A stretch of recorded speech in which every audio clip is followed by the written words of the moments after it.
Sejam bem-vindos ao Sinfônica Abraça Campinas. Sou Vlamir e violinista da Sinfônica de Campinas.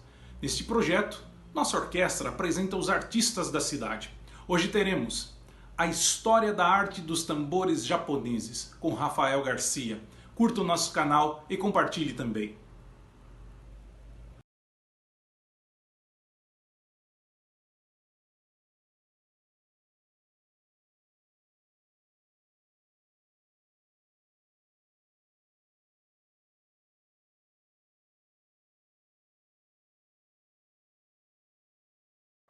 Olá, meu nome é Rafael Garcia, eu sou ator, mestre e doutorando pelo PPG Artes da Cena e a Unicamp, sob orientação do professor Dr.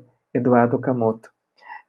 Na minha pesquisa de mestrado, investiguei a arte do taiko contemporâneo, tendo como foco central o estudo da história dos tambores japoneses e do corpo que toca o tambor. Antes de mais nada, eu quero agradecer à Secretaria de Cultura de Campinas, à Prefeitura Municipal de Campinas. Gostaria de lembrá-los que este curso ele é apoiado pela Lei de Emergência Cultural Aldir Blanc.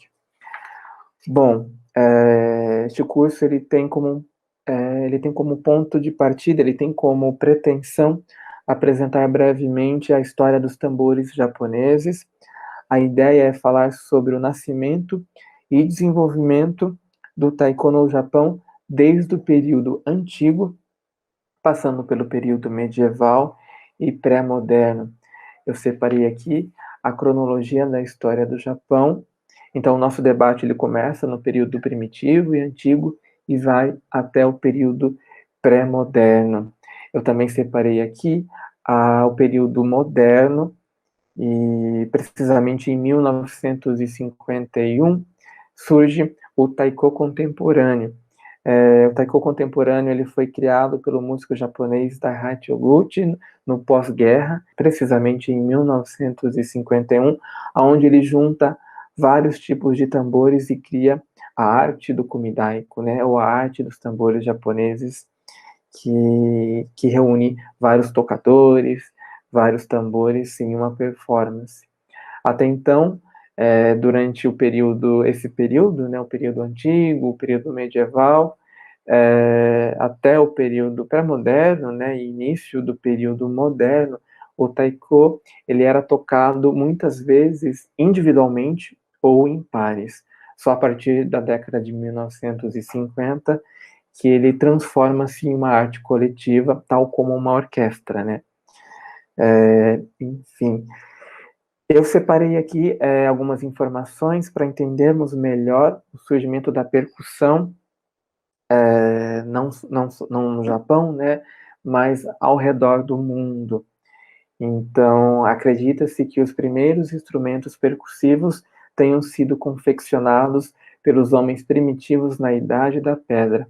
Nesse período, os sons eram produzidos pelas próprias mãos contra o corpo, através de batidas dos pés no chão e a partir de objetos chacoalhados, pedaços de madeira, pedras e ossos. Então, os primeiros tambores, né, de percussão que se tem registro eram feitos de vasos de argila, sendo revestidos por peles de cobras, lagartos e peixes. Evidências em pinturas rupestres indicam o uso de castanholas, pratos e tambores com diversos tamanhos no Antigo Egito.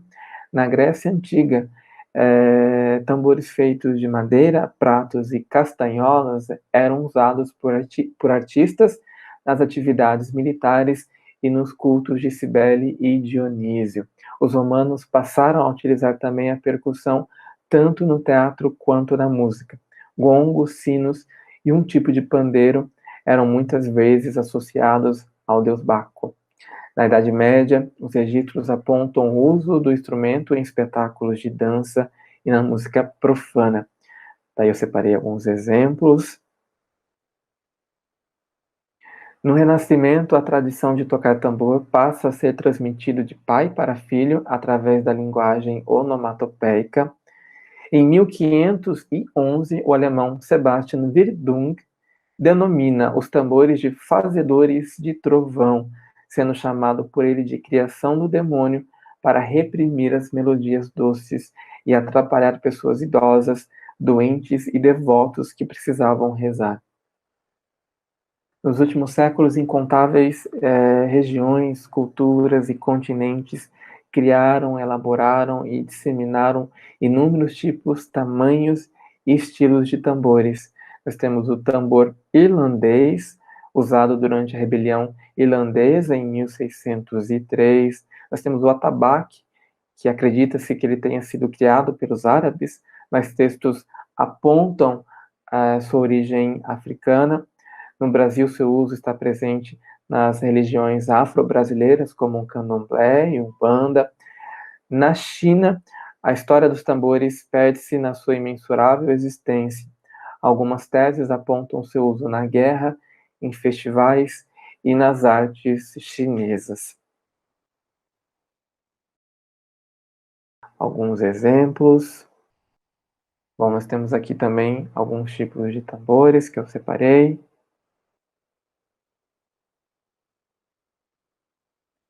Bom, daí chegamos no Japão.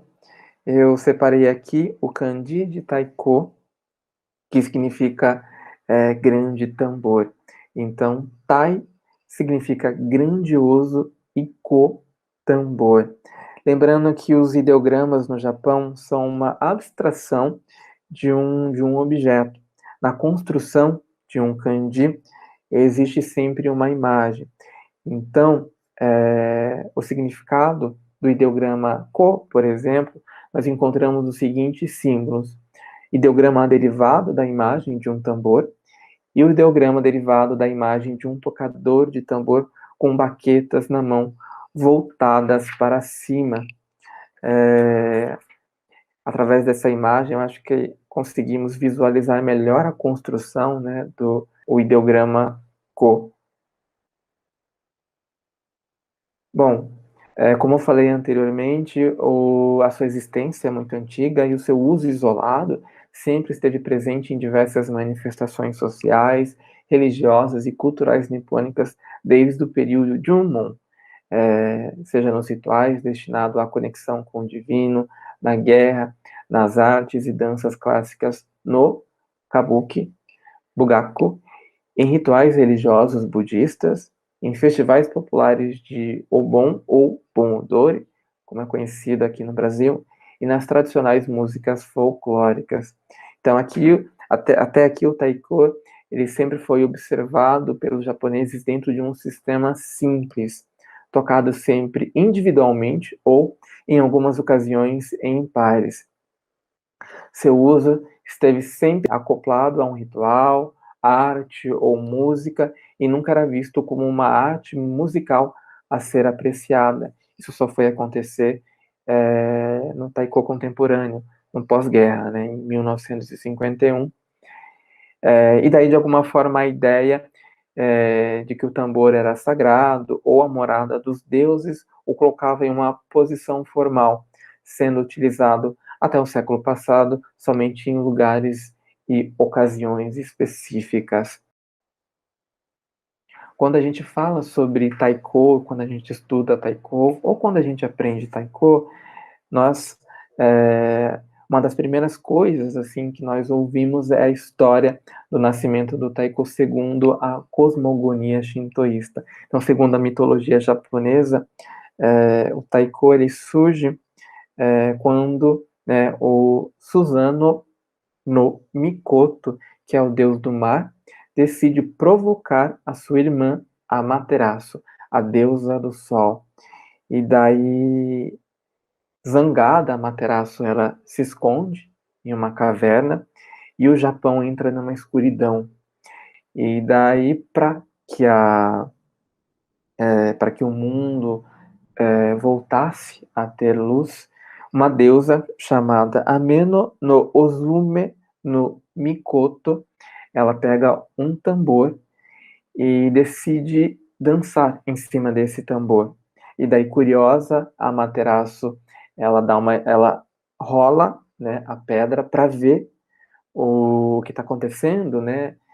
E daí o mundo volta, assim, ela sai da caverna e o mundo volta a ter luz. Então, a partir desse momento, segundo a mitologia japonesa, surge o taiko e surge também o teatro e a dança no Japão. Continuando, então, as sugestões e teorias sobre o nascimento, né, o surgimento do taiko no Japão, a primeira evidência, né, ou melhor, as primeiras evidências indicam a existência do taiko desde o período Jumon e Yayoi.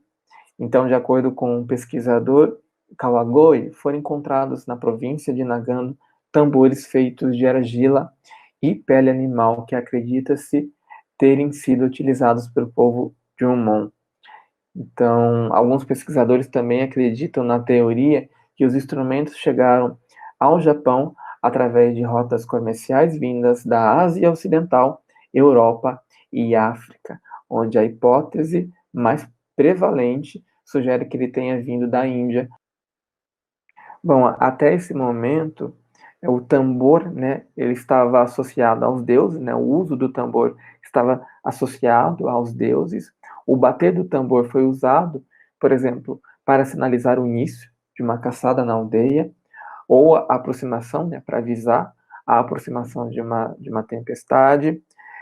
Existe a tese de que os antepassados, né, os quais povoavam o lago Nodiri há milênios, atacavam os elefantes emitindo gritos e batendo com um objeto semelhante ao taiko. E o taiko, o tambor, tinha também um papel de espantar e afugentar predadores, além de uma função rítmica no ritual religioso. Sua utilização primitiva nas cerimônias e rituais consistia em ritmar o canto e a dança, além de elevar o xamã a um estado de concentração. Daí nós temos, eu separei aqui, duas sugestões sobre como eram os tambores no período Jumon, né, utilizado pelo povo Jumon. Bom, existe também duas outras sugestões de que o taiko tenha se disseminado no Japão, de alguma forma, graças às influências do tambor de percussão chinês, conhecido como kako, devido ao intercâmbio cultural realizado por jovens japoneses no período Kofun. Essa teoria é reforçada graças a evidências arqueológicas do século V, onde foram descobertos bonecos de Hania, feitos em terracota, que carregavam em seus braços um tipo de tambor, semelhantes aos encontrados na China e Coreia. Segundo Hitoshi Moji, acredita-se que tenha sido usado no final do período Kofun, desde que chegou no Japão. Foi encontrado na tumba de Tenjin-zan, construída em meados do século V na prefeitura de Gunma, um boneco de Hania segurando um tambor em seus braços. Daí eu separei aqui o boneco de Hania, né, tocando um tambor. Quando a gente estuda taiko também, uma das primeiras imagens que encontramos é essa imagem, né, do boneco de Hania. Ele é muito importante para quem estuda a história dos tambores japoneses. E daí, no período Asuka, que vai de 538 a 710, o taiko ele era utilizado como relógio para anunciar as horas da vida cotidiana, permanecendo como um tambor do tempo, ou, em japonês, toki no taiko, até o período Edo, que vai de 1603 a 1868. Essa tradição ainda é preservada em algumas regiões do Japão, a exemplo da cidade de Matsuyama, onde o taiko ainda é utilizado para sinalizar as horas do dia. De alguma forma, o som do taiko ao longo dos últimos séculos foi se definindo como um meio de conexão com os kamis. Em alguns relatos literários, suas batidas eram utilizadas para imitar o som do trovão e até espantar os espíritos malignos. Essa ideia de ligação entre kamis, deuses, e seres terrenos através do taiko se dá, acima de tudo, através do próprio instrumento feito de tronco de uma árvore. Bom, no Japão rural, durante o período Kamakura, acreditava-se que tanto o sol quanto a chuva eram graças dos deuses. Então, nas plantações de arroz, por exemplo, o clima ele era sinônimo de preocupação entre aqueles que precisavam ter uma boa colheita. E daí o taiko ele era tocado em uma espécie de ritual a fim de suplicar pela chuva quando necessário. E o taiko também ele era tocado para espantar as pragas. Então, segundo Hitoshi Moji, na hora de se livrar da praga Onca, que prejudica o arroz no momento em que a ponta ela nasce, o instrumento de percussão era tocado em um ritual chamado Otaimatsu. Acredita-se que as crianças também participavam das cerimônias segurando tochas de pinheiro cortado de árvores mortas, onde eram postas em um tubo de bambu e sacudidas a fim de purificar as fazendas ao lado da força espiritual do taiko. E daí no período Sengoku, o taiko ele foi denominado de Jindaiko, tambor de guerra. Nesse período, o taiko era utilizado pelo taiko yaku, pelos tocadores de tambor ou o encarregado do taiko. Era o funcionário que tocava o instrumento de percussão japonês para as tropas avançarem e recuarem, conforme as ordens do senhor da guerra. Ao ser tocado, o som tinha como função motivar as tropas e o seu forte barulho servia para intimidar os adversários. Então, nesse período, no período Sengoku, o taiko ele foi utilizado nas guerras. Bom, então eu separei duas sugestões de como era o taiko nesse período. O jindaiko, o tambor de guerra. O primeiro é o taiko de mochila, que ele era colocado nas costas, um dos combatentes colocava ele nas costas e um segundo combatente batia, ao lado dele. Daí nós temos uma segunda sugestão. Então nós temos dois combatentes segurando o taiko e nós temos um terceiro combatente batendo no tambor. Bom, agora eu vou falar sobre os tambores de gagaku. Gagaku, ou música refinada, é o estilo de música e dança da corte imperial japonesa. Tem suas origens através da música antiga chinesa e coreana e foi trazida para o Japão no século VII, mas se estabeleceu a partir do período Heian. O repertório gagaku consiste nas seguintes 4 categorias: o conjunto instrumental, música de dança, canções e música ritualística para cerimônias shintoístas. E dentro do gagaku nós encontramos vários tambores. Eu separei alguns aqui. Nós temos o dadaiko, o maior de todos os tambores, o kaku, o san no tsuzumi e o tsuri daiko. Tanto o kaku quanto o san no tsuzumi lideram a orquestra. E daí nós temos o tsuri daiko, ou o gaku daiko, que é um taiko relativamente menor e normalmente é suspenso por uma moldura de madeira. Eu separei aqui para visualizarmos. Nós temos o kaku, o tsuri daiko e o dadaiko, que é o maior de todos os tambores no gagaku. Daí nós temos os tambores no teatro no. O teatro no surgiu, é um tipo de teatro japonês que surgiu a partir da segunda metade do século XIV e nas primeiras décadas do século XV.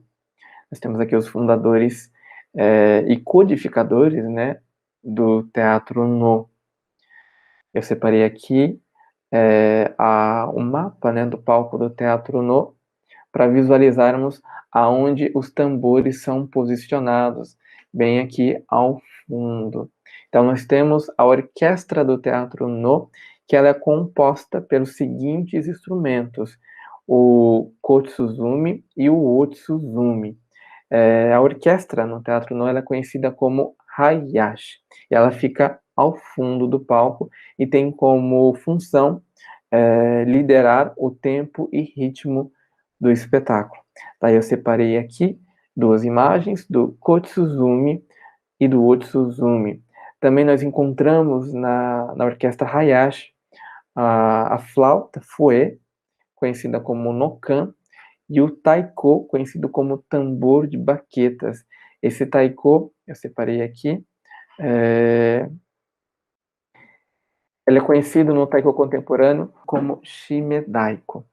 Então, deixa eu voltar aqui. Nós temos o kotsuzumi e o otsuzumi. Daí eu separei algumas imagens de como esses tambores são tocados no teatro no. Daí nós temos o taiko do no, né, ou o taiko de baquetas, né, que ele é conhecido como shimedaiko também. E nós temos a flauta nokan, e daí é uma flauta transversal criada especialmente para a orquestra Hayashi. Para os músicos, o nokan foi criado especificamente como instrumento para expressar os diversos sentimentos humanos através do sopro da flauta. E daí eu separei uma ilustração da Eiko Suzuki.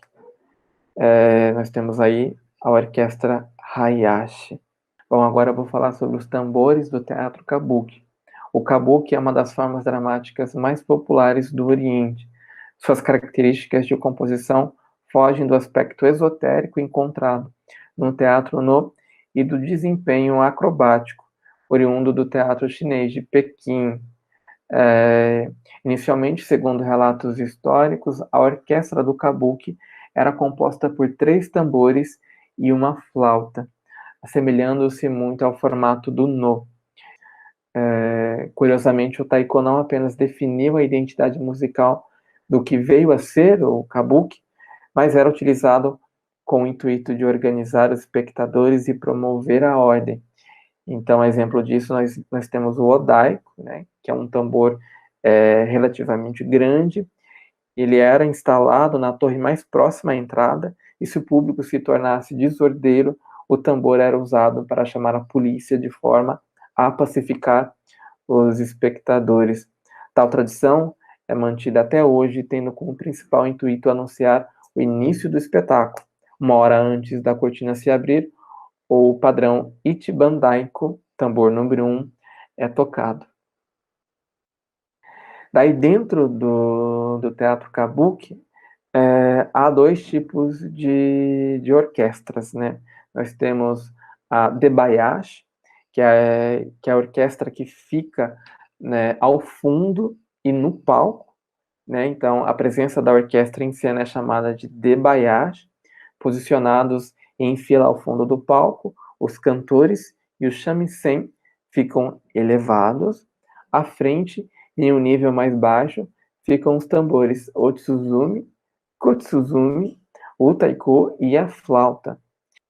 Daí nós temos a orquestra oculta, conhecida como Geza Ongako, que são os músicos que ficam posicionados nos bastidores, à direita do palco, escondidos através de uma cortina de bambu.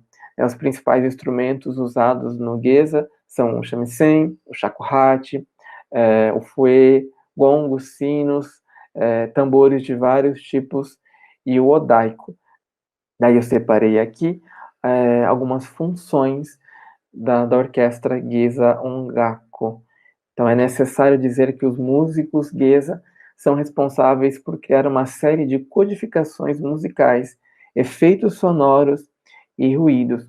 Por exemplo, o odaiko, né, que é esse tambor maior aqui, ó, ele possui 3 categorias: o som natural, como um tambor, seu uso imitativo e para sugerir uma atmosfera ou um sentimento. Então, dentro da primeira categoria, né, nesse primeiro caso, as batidas são executadas para anunciar as horas ou padrões militares usados na guerra. E dentro dessa categoria podemos incluir também as batidas que indicam a abertura do teatro, o início da peça, saída ou entrada de novos personagens e final dos atos. E daí dentro dessa segunda categoria, o taiko, o odaiko, né, ele é utilizado para criar efeitos sonoros. Então, ele é tocado, né, com hastes longas e finas e é responsável por sugerir vento soprando, chuva caindo, água fluindo, lutadores de sumô lutando, espadas de samurai colidindo. Em cenas específicas de neve, por exemplo, o som do daiko, acompanhado pelo shamisen, compõe a melodia da neve, conhecida como Yuki no Aikata. A ideia de neve pode ser representada pelo Geza para evocar um clima ou sentimento frio, por exemplo, a aparição de um fantasma. E daí no período Edo, entre 1603 e 1868, nós encontramos o sumo daiko. O sumo daiko é o taiko utilizado nas lutas de sumo. E dentro do sumo daiko, né, nós encontramos vários tipos de tambores também.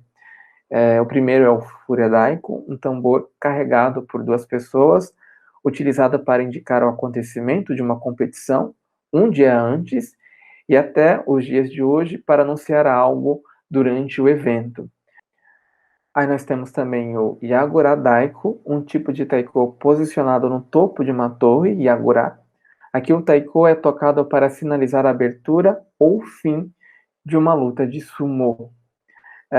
Nós temos o Yosedaiko, que é tocado pela manhã, e o Hanedaiko, é o taiko que marca o fim da luta de sumo.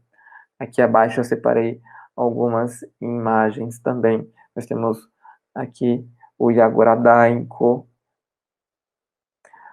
Bom, para finalizar, eu quero dizer que quando a gente estuda taiko, quando a gente investiga sobre o taiko, quando a gente olha para as estilogravuras, para os desenhos, para a história dos tambores japoneses, a gente consegue observar, por exemplo, que o corpo esteve sempre inseparável ao taiko, ligado ao instrumento desde os primórdios, sendo o corpo não apenas o seu interlocutor, mas parte dele, sendo atravessado pelo tambor japonês, provocado e operado por esse instrumento de percussão.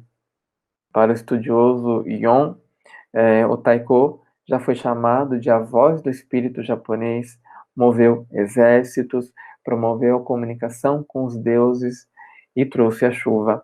E de alguma forma o seu som, né, continua ressoando ao longo da história japonesa. Bom, é isso. Eu tentei separar aqui os pontos mais importantes sobre a história dos tambores japoneses. Espero que este breve curso desperte o interesse de vocês. Espero que vocês pesquisem mais sobre taiko, assistam os vídeos no YouTube e nos vemos. Quero agradecer novamente a presença de vocês, a Secretaria de Cultura de Campinas, a Prefeitura de Campinas, e nos vemos. Muito obrigado e até breve.